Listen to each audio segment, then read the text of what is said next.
안녕하세요. 결혼 생활 1년 만에 이혼을 앞두고 있는 여자입니다.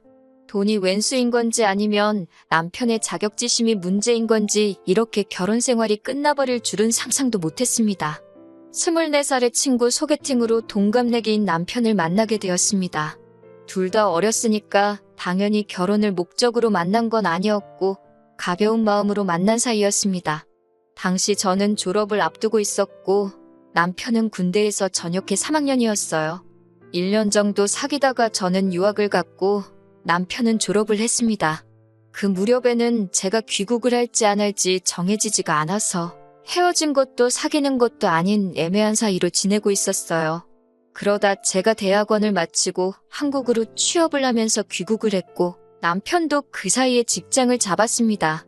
그렇게 다시 만나게 된 저희는 2년 정도의 연애를 하고 결혼까지 하게 되었습니다. 무엇보다 그 긴 시간 동안 마음 변하지 않고 한자리에서 저를 기다려준 모습이 너무 좋았어요. 제가 해외에 있는 동안 남편의 존재는 많은 위로와 위안이 돼주었고 그렇기에 저희 부모님도 남편을 무척 마음에 들어 하셨어요. 하지만 막상 결혼 준비를 하면서 시댁이 많이 어렵다는 사실을 알게 되었습니다. 지방에 계시는 시부모님은 전에는 공장에서 근무를 하셨고 신우와 남편이 취직을 하면서는 일을 그만두셨다고 했습니다. 지금 두 분이 거주하시는 20평대 작은 아파트가 재산의 전부라 들었고 은행에 대출이 좀 있다고 하시더라고요. 남편 말에 의하면 신우들도 시집갈 때 자기들이 모은 돈에 대출받아서 갔다고 했습니다. 그런 사정을 전해 듣게 된 친정부모님은 걱정이 많으셨고 저에게 이 결혼을 진지하게 생각해보려고 하셨습니다. 저희 친정이라고 해서 유난히 재산이 많거나 그런 건 아닙니다. 하지만 사업을 하셨던 저희 부모님은 노후 준비도 다 되어 있으시고 서울과 경기의 아파트도 두 채 가지고 계셨습니다. 시댁과 비교했을 때는 확실히 나은 조건이기는 했어요. 친정부모님은 결혼 생활이라는 게 사랑만으로 하는 건 아니라고 잘 생각해보고 결정하라 하셨지만 저는 그때만 해도 오히려 친정부모님이 야속하기도 했어요.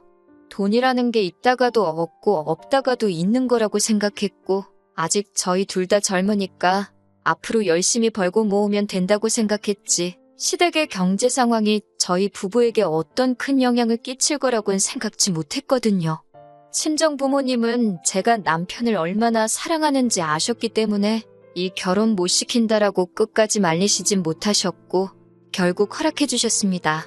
단지 저에게 말씀하시길 살다가 힘들면 언제든 돌아오라고 하시더군요. 그렇게 결혼을 진행하게 되었습니다. 시부모님은 하객으로 부를 사람도 많지 않고 도와주실 능력도 안 되신다며 저에게 알뜰하고 간소하게 식을 올리라고 하셨습니다. 하지만 하나뿐인 딸이 결혼을 한다고 하니 친정 부모님께서는 해주실 수 있는 한 최고로 좋은 것만 해주고 싶어 하셨습니다. 친정아버지는 그냥 우리 쪽에서 다 부담하면 어떻겠냐고 하셨지만 저는 남편에게 부담을 주고 싶지도 않았고 친정 부모님께 그렇게 시작부터 손을 벌리고 싶지도 않았습니다.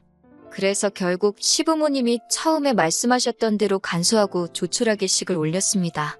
결혼식도 지원을 못 해주신다 하셨고 신우들도 다 자기 능력으로 시집갔다고 했으니 경제적인 부분에 있어서는 시댁에 아무런 기대도 없었습니다. 그나마 다행인 건 결혼 전 친정부모님이 제 앞으로 해주신 작은 아파트가 있었기에 그곳에서 신혼생활을 시작하게 되었습니다. 이미 기존에 제가 쓰던 가구며 가전제품들이 구비되어 있었기 때문에 일단 서로의 예산이 허락하는 한에서 몇 가지만 바꾸기로 했어요.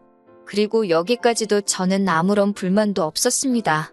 종종 친정이나 시댁에 도움 없이 시작하는 사람들을 듣고 봐왔고 저는 개인적으로 대단하고 멋지다고 생각했거든요.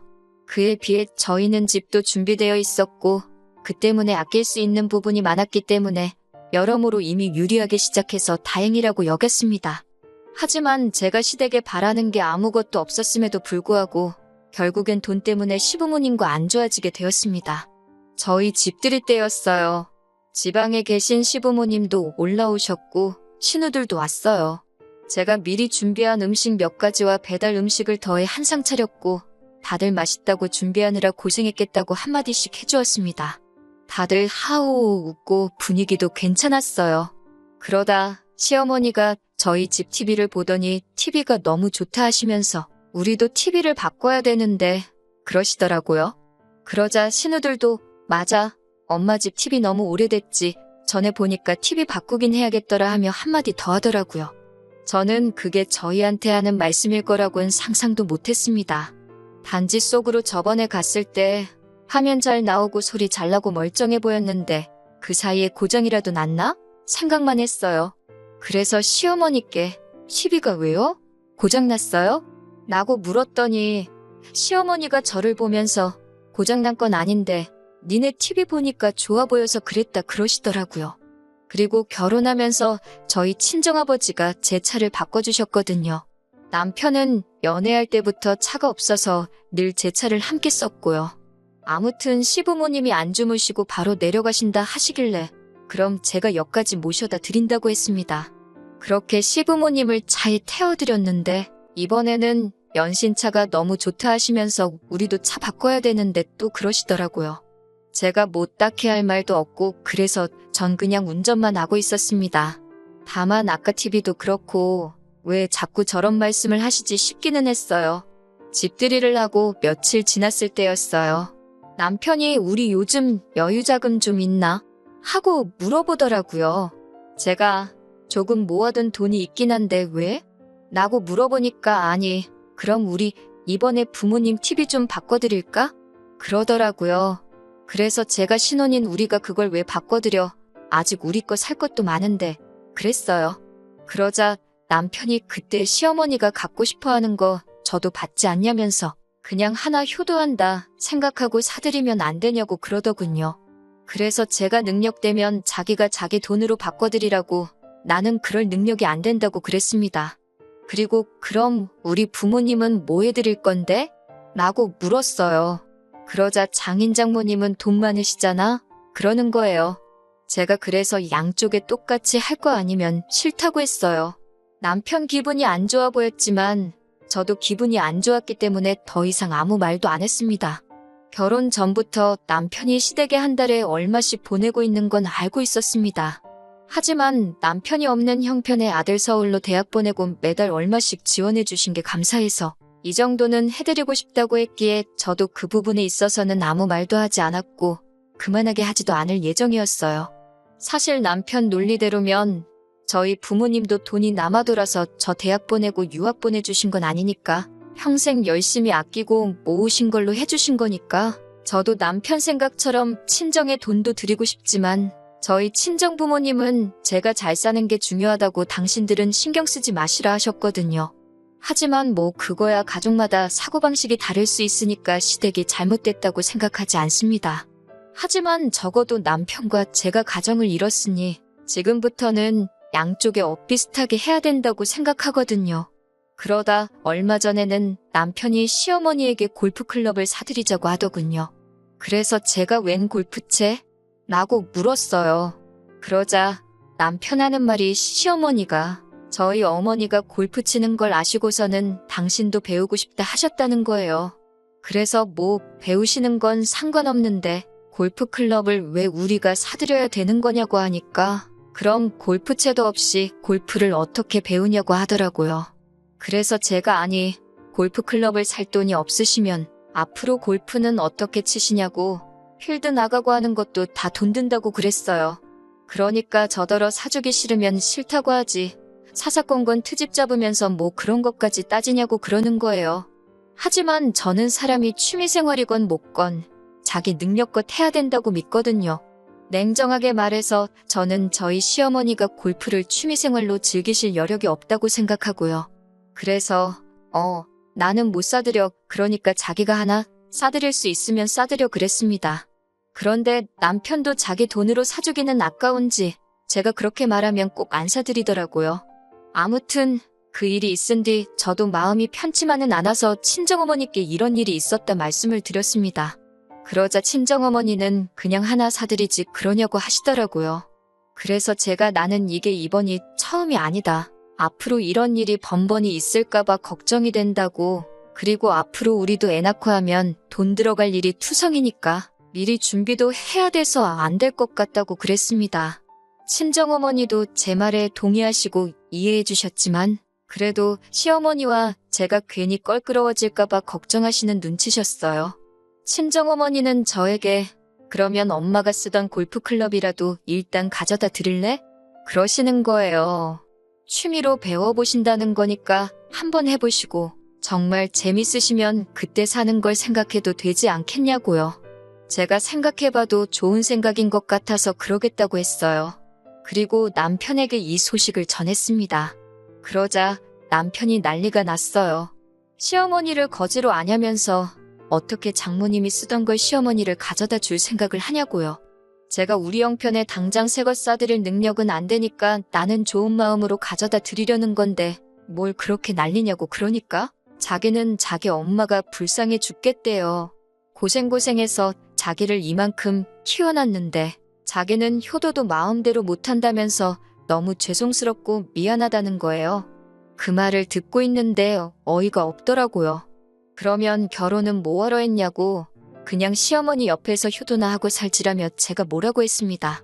그러자 남편이 한다는 말이 능력 있는 며느리가 있으면 더 잘해드릴 수 있을 줄 알았다는 거예요. 그런데 있는 사람이 더하다면서 저더러 너무 인색하다는 거예요. 진짜 이 말 듣는데 나한테 뭐 돈 맡겨놓은 거 있나 싶더라고요. 제가 시부모님이 날 키웠냐, 널 키웠지. 왜 나한테 그런 걸 바라냐고. 그러니까 자기는 장인장모님한테 아들 같은 사위가 되려고 하는데 너는 너무 선을 긋고 있는 거 아니냐는 거예요. 그래서 제가 우리 부모님이 우리한테 뭐 사달라고 해달라고 한 게 하나라도 있냐고 물었어요. 이 집도 친정부모님이 안 해주셨으면 어쩔 뻔했냐고요. 그러자 남편은 더 가관인 말을 하더라고요. 이 집만 아니었으면 신혼부부 특혜로 대출받아서 더 좋은 집에서 살 수도 있었는데 이 집 살면서 집값 오르니까 저만 혜택을 보고 있는 거래요. 대출 받아봤자 전세밖에 더 가냐고요. 그리고 저랑 살면서 이 집값이 오르면 결국 그 돈 남편이랑 저랑 같이 쓰고 살지 저 혼자 먹고 살 거 아니잖아요. 그런데 어쩜 속으로 저렇게 멍청한 생각을 하고 있나 싶더라고요. 그날 이후로 남편과는 뭐 필요한 대화만 하면서 며칠을 지내게 되었는데 남편이 너무 찌질하고 자꾸 부담 주는 시부모님도 불편하고 이혼만이 답인 것 같더라고요. 그래서 남편에게 그냥 이혼하자고 했어요. 이런저런 스트레스 받기도 싫고 괜히 죄책감 느끼는 것도 짜증난다고요. 그랬더니 남편은 세상 천지의 어떤 며느리가 시부모님한테 뭐 하나 사드리기 싫다고 이혼을 하냐면서 자기가 미안하다고 그렇지만 자식된 입장에서 부모님께 잘해드리고 싶어서 그런 거니 저더러 이해해달라고 하더라고요.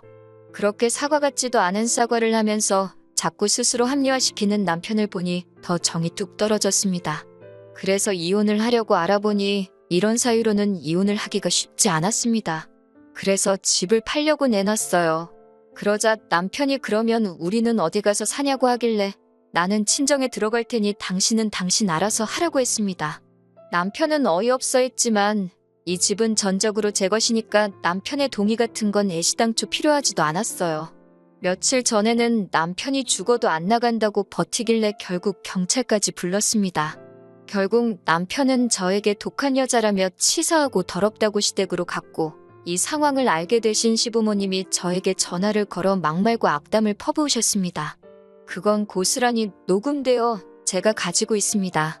변호사 말에 의하면 이런 식의 폭언이 몇 차례 반복되면 이혼 사유가 될 수 있다고 잘 모아두라고 하더군요. 시간은 좀 걸리겠지만 벌써 마음은 홀가분합니다. 처음에는 마음 한구석으로 왠지 모를 미안함도 있었지만 그것도 이제는 훌을 털고 마음 편하게 살아보려고 해요.